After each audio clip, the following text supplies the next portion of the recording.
સુરતમાં દિવાળી પહેલા પોલીસની કાર્યવાહી। રહેણાંક વિસ્તારમાં ફટાકડા રાખનાર વિરુદ્ધ કાર્યવાહી।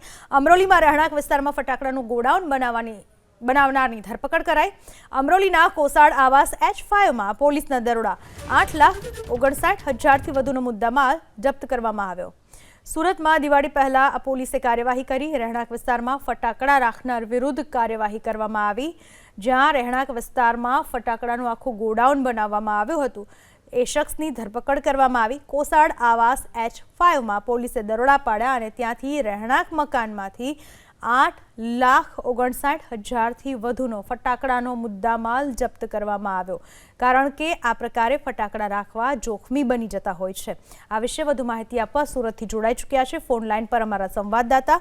કઈ રીતે પોલીસને આ માહિતી મળી હતી, કેટલો મુદ્દામાલ જપ્ત કરવામાં આવ્યો, શું માહિતી મળી રહી છે આ ઘટનાને લઈને?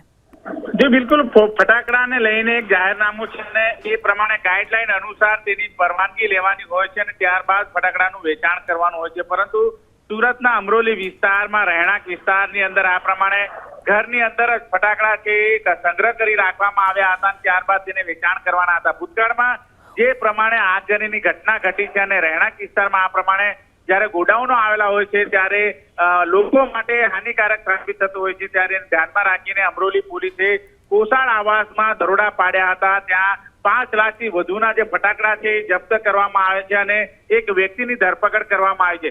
મહત્વની વાત છે કે સુરત પોલીસ દ્વારા જે પ્રમાણે કામગીરી કરવામાં આવી છે, ઉપરાંત SMC દ્વારા પણ જે ફટાકડાની પરવાનગી આપવામાં આવતી હોય છે પરવાનગી નહોતી લેવામાં આવી, જેને લઈને આ કાર્યવાહી કરવામાં આવી છે। અત્યારે હાલ તો એક આરોપીની ધરપકડ કરીને વધુ તપાસ હાથ ધરાઈ છે।